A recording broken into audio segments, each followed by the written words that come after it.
Hi, and welcome back. In this video we'll be learning how to import a new character and get it up and running inside Pixel 2D with everything that's needed, including running, jumping, and attacking. So, to start out, we need some character graphics, right? Well, for this tutorial I'll be using the character graphics that I already have, but I'll re-import them from scratch so you can get a glimpse at the workflow. So remember, go to your plugins, marketplace, Pixel 2D, template project, source files. Here you'll find the character folder and just select and import all the files called character sheet. Right, save them. Sprite actions, apply paper 2D settings, and save them again. Now the next step is taking these character textures and making sprites out of them, and eventually making flipbooks out of the sprites. So what we do here is right click the character sheet 01 and press extract sprites. Now you'll have this window appear and it tries to automatically find the bounding box of the sprites, but as you see it's imperfect and it doesn't always capture it. So I don't really suggest using this version. What I suggest is using the sprite extract mode to grid and then just define how big your grid is. In my case, this is split into 12 horizontally and 6 vertically. So I've already calculated it's 113 cell width and 73 cell height. So this can be different for your character. It's just based on what's the sprite size you set for your character when designing them.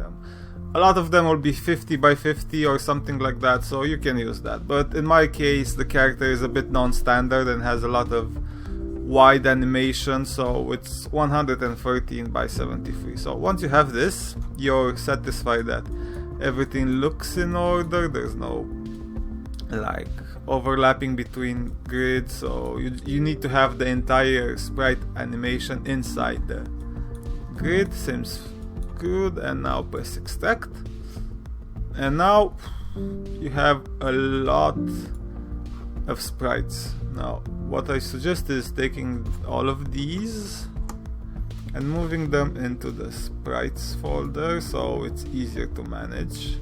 I'm gonna wait a bit.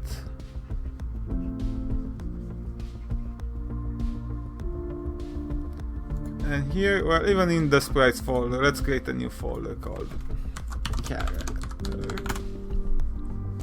Move them here.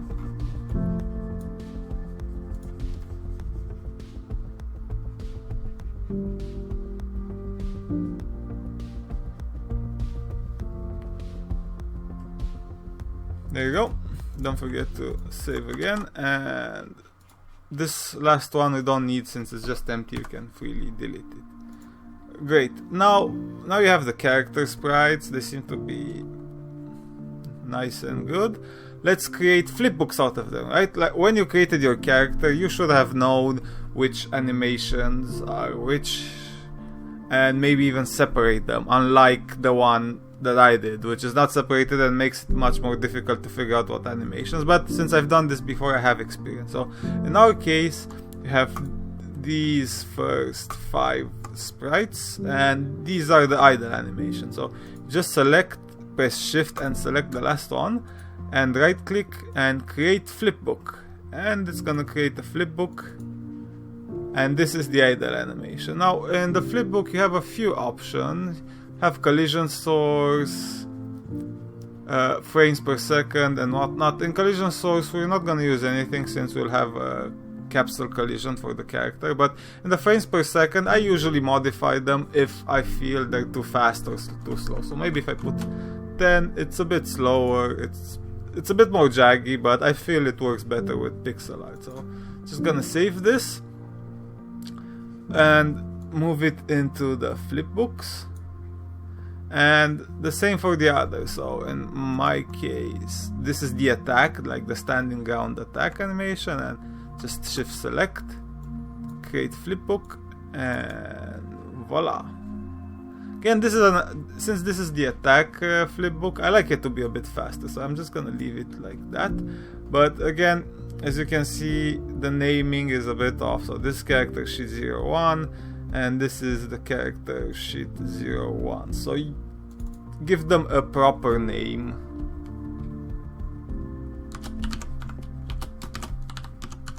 Attack standing. Just move it to the flipbooks and whatnot. Just char idle. Again, create a new folder.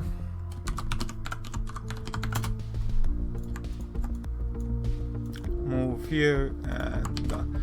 So basically what's next is to take all of these sprites and do the same thing for each group, creating new flipbooks and adding them here, giving them a proper name and setting up their movement speed. But I've already done all of this, so, and you would have as well. So if you're trying to do this from scratch and you need some guide, you can go into the Pixel 2D folder and into the Sprites character final. You will have all the sprites with the proper naming. And if you want the flipbooks, you go to the flipbooks character final, and you have all the different flipbooks that the character uses. So I'll be using these flipbooks for the tutorial, but if you imported your own character, just use your own character's flipbooks. Great. Now that we have the graphics out of the way, let's try to work on the mechanics for the character, right? So just close the Pixel 2D, go back to Potato Paladin or whichever name you've chosen, and let's go into blueprints and let's create a new character, right? You do this by right clicking, create basic assets blueprint class, and you'll have the pick parent class here. Now you have a few different options, but you're not gonna be using the default character, you're gonna be using the Pixel 2D character as a parent. Basically, using it as a parent is, it takes everything that's built into the Pixel 2D character class that I've added, and you can add your own things on top of it and change it and customize it without changing the actual parent. So you'll always have that base Pixel 2D character parent to revert to if you need to. So to add that, just click all classes and just search for Pixel 2D. So you have character, pawn, character, Pixel 2D character. So as you can see, this is a child of the character, so it has everything that this character has, plus a bit more custom functionality added, which is the same as the pawn, which has even more functionality added. So it's a bit strange how it works if you're not familiar with game development or object-oriented programming and things like that, but it's gonna make sense. So select Pixel 2D character, select, and just name your character like hero character. And there you go, you now have your first character. Now, it doesn't do anything by itself, we need to add functionality to it in order to make it work. Now, we have this character, but how do you tell the game to use this character and not the default one? It's pretty easy.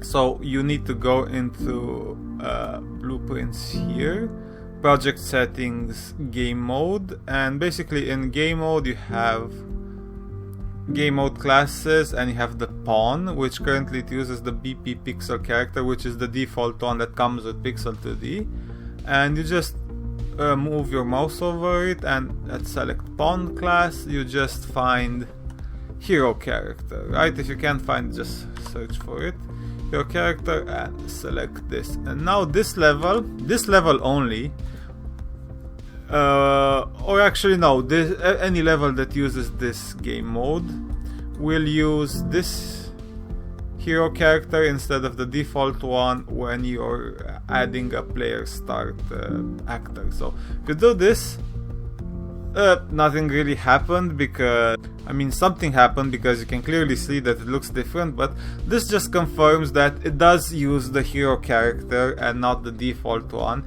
And the reason why it looks like this is because there's no functionality in our hero character. It's just a blank template. You don't have any movement, you don't have any camera, you don't have any interaction. So all it does is it puts the default front view camera. So we're gonna change that in a second.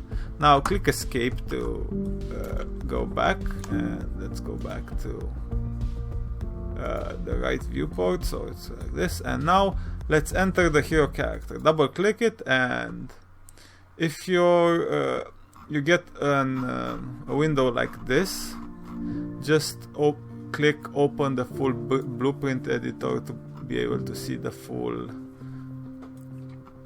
blueprint. So I'm not sure if we talked about blueprints or if you're familiar with blueprints all that much, but basically blueprints are like pieces of visual code. Like every actor, which as I discussed is every object that's gonna go in your game, can have code and functionality attached to it, and that's in the form of blueprints or C++ if you're using C++. Now in blueprints you can basically, as you can see, this is empty, so we'll need to create systems and pieces of functionality to make our character be visible, to make our character be able to walk around, attack, jump, and basically everything that a character is supposed to do. Right, so it has a few different tabs. It has the event graph, the construction script, and the viewport. Our first tab is the viewport, which contains the actual graphical representation of what it's gonna look, and it only has like a capsule collider and nothing. So the capsule collider is used for character movement and interaction. It's really built into the Unreal Engine system. Characters use capsule collider, so there's no real way to bypass this. There's no real way to change this without rewriting a lot of character functionality in Unreal. So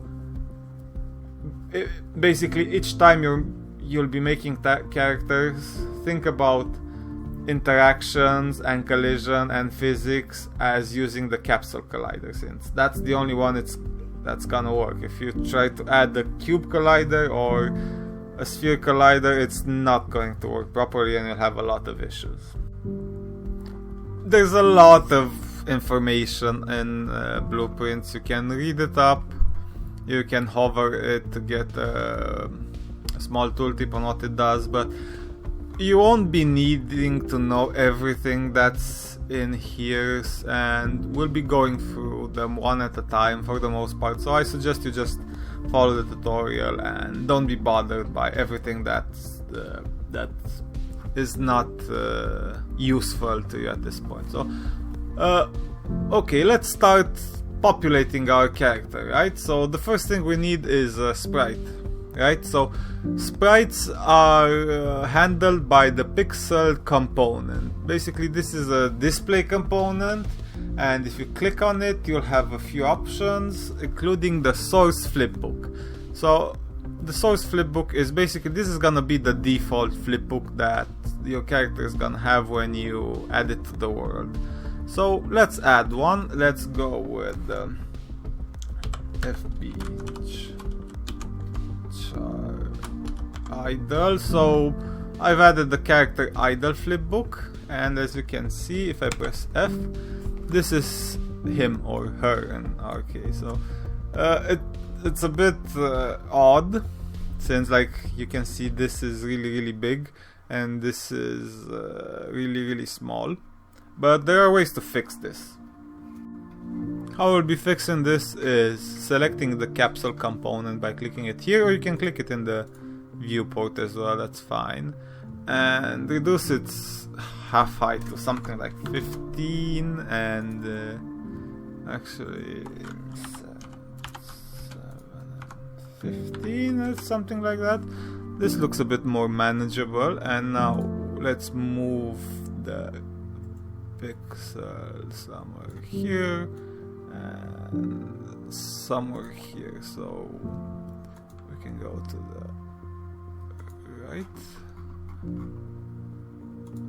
lit, and there you go. This is much better. Now you can compile and save.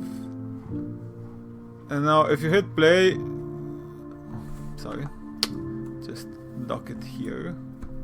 If you hit play, you're still not gonna see anything because we don't have a camera attached. So let's attach a new camera right now, shall we? So in order to properly use a camera, you'll be needing something called a spring arm.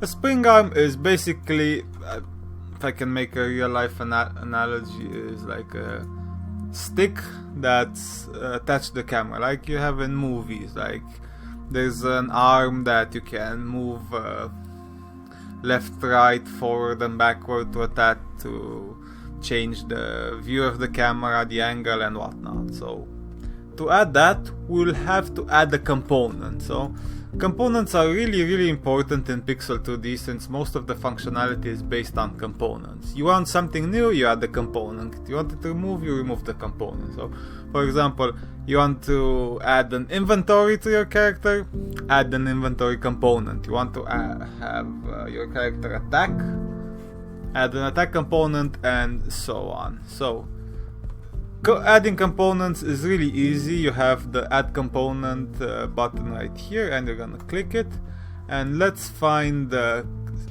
camera section, and you have camera, cine camera and spring arm. Cine camera is cinematic camera, it's not something we'll be using, but camera and spring arm are definitely things that we'll be using. So just add a spring arm, right? Call it spring arm, that's fine.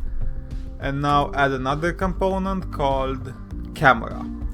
So what's gonna happen is the camera will be a child of the spring arm, and that means whenever you rotate or move the spring arm, the camera will move as well. In case your camera ended up something like this and it's not a child of the spring arm, it's just at the same level, it's easy. Just drag your camera inside the spring arm and you'll have the drop here to attach camera to spring arm checkbox, and that's it, it's attached. So now if we select the spring arm, you can see a few things.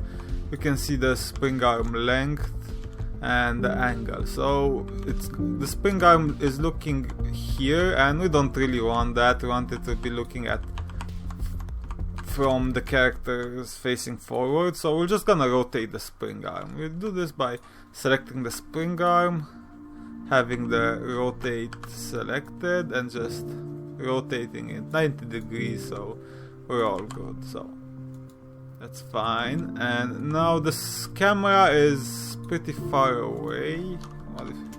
Let's move it to 0, because there you go, that means it's right where the spring arm ends. So now technically we should have a camera, right? So let's play, and oops, it doesn't work. Well, the reason it doesn't work is because we're not telling the game, hey, this is the camera we want to use, let's use this camera. In order to do that, we need to add some functionality inside the blueprint. So let's go to the event graph and add the needed functionality for the camera here. Inside the event graph we have a few pre-made, I'll just call them nodes, and one is the event begin play, the other is the event tick, and the other is actor begin overlap. What each of them does is the event begin play is fires once when the game starts. So if you have things that you only want to be set up when the game starts once, you add them here. For example, I don't know, let's add the name of the, if you want to add the name of the character, or set the maximum HP, or things like that, you add them here. Now you have the event tick below, which runs every tick or every frame. So if you had something here, every frame it's gonna run through the functionality and check it. So this can be really good for, I don't know, if you want to detect if your object's in a specific place somewhere. You can check it on every frame if it's that, or if he's dead, or what his life is. And there's a lot of things you can check on everything, on event tick. I don't suggest you add a lot of functionality there, since this is very process consuming. It consumes a lot of processing power, but there are a few things that you need to add there that can't really be added anywhere else. And the other one is the event actor begin overlap. This is triggered whenever this actor overlaps with another actor. So this is good for collision detection, to see if they've landed on some spikes, or they're overlapping an enemy, or an enemy bullet or weapon, and things like that. Again, we'll get to each of them in due time, but for now we want, at the beginning of the gameplay, to set the default camera as this camera, right? So how do we do that? Is basically you right click and find the set view target with blend. So you have this here.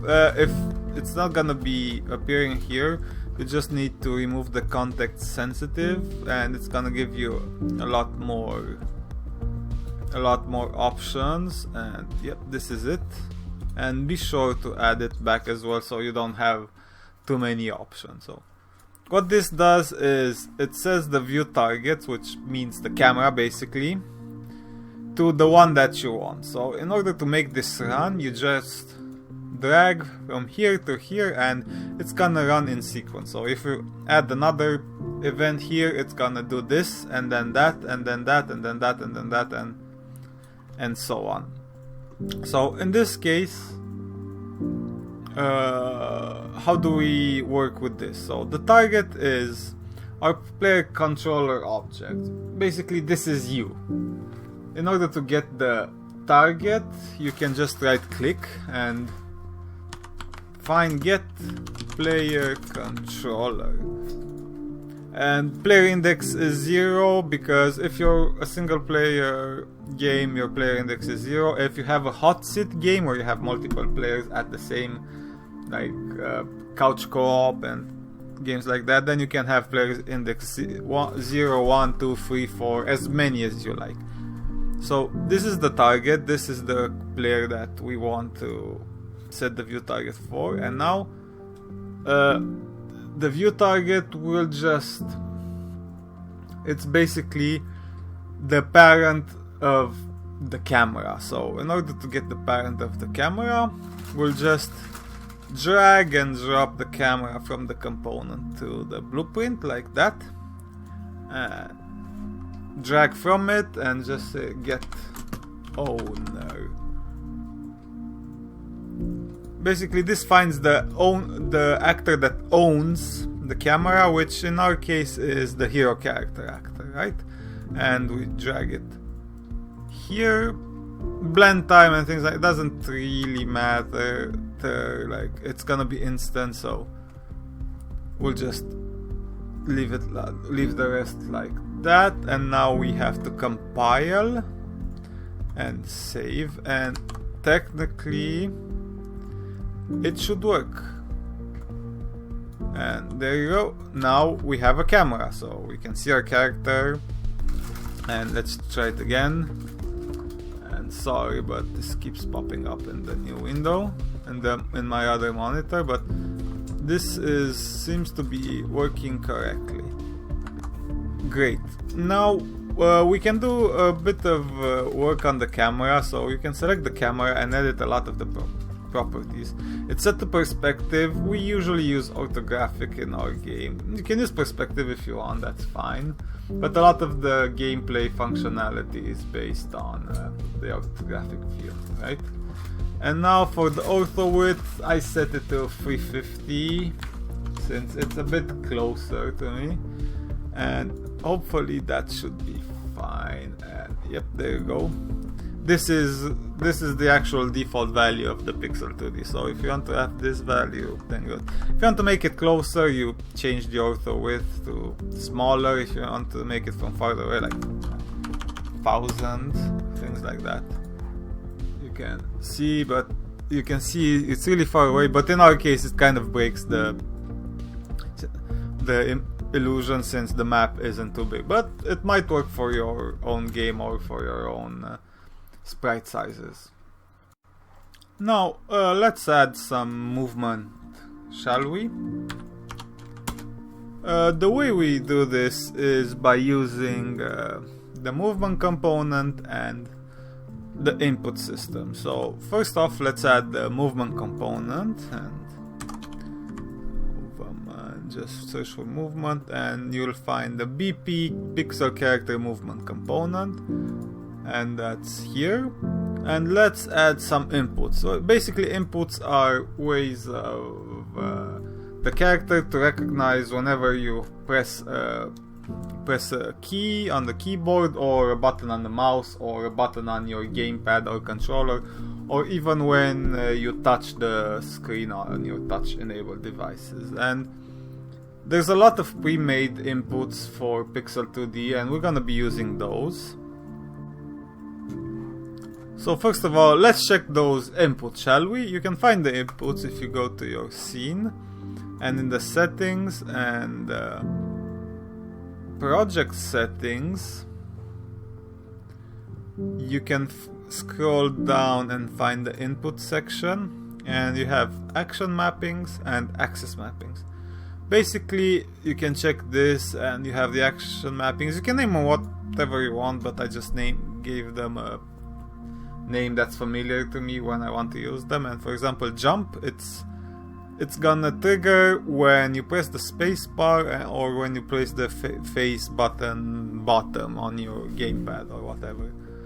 Same for dash, restart, so we have a lot of them. And then we have the axis mappings, which are similar to the action mappings, but they have a few more additional functionalities, and they have an axis. So basically, this is used for continuous input, like moving is like, I'd say moving is the most common one used. So for example, if I press D and keep pressing D, it's gonna send the input on a scale of 1.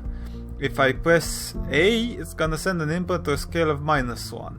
That basically means that whatever input I send when I press D, the opposite happens when I press A. This is really good for movement, for example. So like when you press D, you want to move the character on the left, right axis, and when you press D, it's gonna do the opposite. So it's gonna multiply that by -1, and it's gonna move them in the opposite axis. The same with up and down. So you already have a few keys bound here. Again, you can rename this if you want. You can rebind them to other letters and whatnot. We're not going to be interested in the actual letters and buttons on the keyboard. We're only going to be using this. So once you use the move right event, even if you remap the keys, it's still gonna work. So it's really good for making reboundable keys and buttons and so on. So now that we found this, let's close it and let's go into the hero character and let's find the move event. So right, it was move right, I think. So you have the axis events, and this, you check this one, not this one. This is just returns the current value. So if you press this, you're gonna get an input, and what this does is basically, as long as the key is pressed, it continuously fires off functionality. So as a test, let's drag from here and print. Basically, print string is a useful way to debug your workflow. So whenever you want to see if something works or not, you just use a print string and see if it's triggered. So in your string it says hello. We don't want it to say hello, we actually want it to print the axis values, and you just drag it from here to here, And not really interested in the ones here, so that's fine. And can save, and now we can see the axis value is 0 because we're not pressing anything. Now if we press A, it's gonna be -1, and if we press D, it's gonna be 1. So obviously it doesn't actually move now because we haven't hooked up the movement functionality yet, but I hope you can understand how axis mappings work. So each frame, as long as no button is pressed, it returns 0. If I press one button, it's gonna return -1. If I press the other button, it's gonna return 1. And again, you can modify the amount it returns. So we had 1 and -1, but you can make it 0.5 and -0.5 or whatever. It really depends on the type of game you might want. For example, you might want to have running and moving and crouching with different buttons. Not sure why you would, but you could set the different axis values for each buttons. Great, so now that we have those and know a bit about how the input axis work, let's actually add some movement to our character. Let's get back to components, shall we? As I said, in order to make the character move, we can add the pixel character movement component, but what are components and why do we use them? Think of a component like a container. It stores functionality that you might want to reuse for multiple actors. For example, if you make a health system, right? You can make a health system for each individual actor and just copy paste it wherever everywhere else you need. Same for the movement or attack system. Or you can write the health system inside the component and then just add the component to whichever actor you need to have health. So you can actually see what functionality is inside the component by going here to blueprints, components. So for example, in our Pixel 2D character movement component, we can double click it and we'll see the entire functionality here. We can see the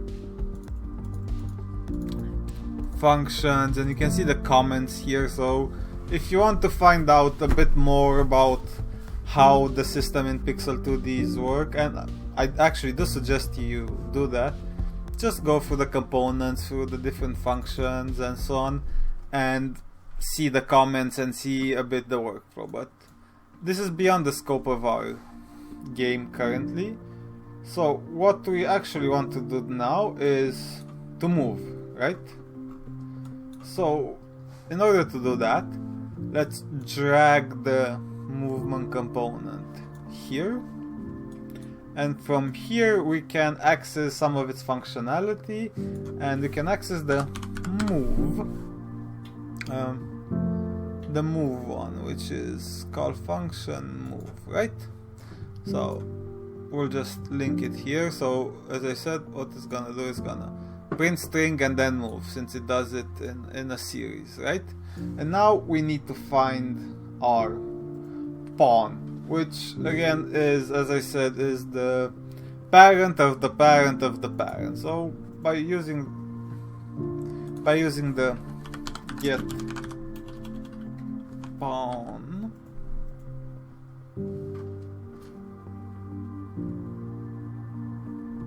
or is it no, get player pawn, right?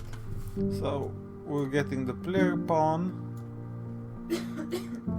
and the move axis, as I said, this is the one we want right here. We just drag it in here, and if it looks a bit disorderly, you can just double click it here and add a point like this and make it a bit more nicer. So now in theory our character should be able to move, and yay, it does move. It moves forward and backward, and it says, and it stays idle when not moving. So I consider it a great success. Now of course, as you can see, it moves a bit too fast and we don't have any animations. So let's try to fix that. The first part we can fix easily by going to the character movement component, and you have a lot of options here that you can play around with. I do suggest you play around with some of these options in your spare time to get a better idea of how the character system works. This is the same character movement system that Unreal uses for its 3D game modes and characters, so if you're familiar with those, you should be familiar with this as well. But for now, let's go here and max walk speed and just make it something a bit less crazy, like 300. Compile and save, and now there you go. This is a much better movement speed for the size of our character.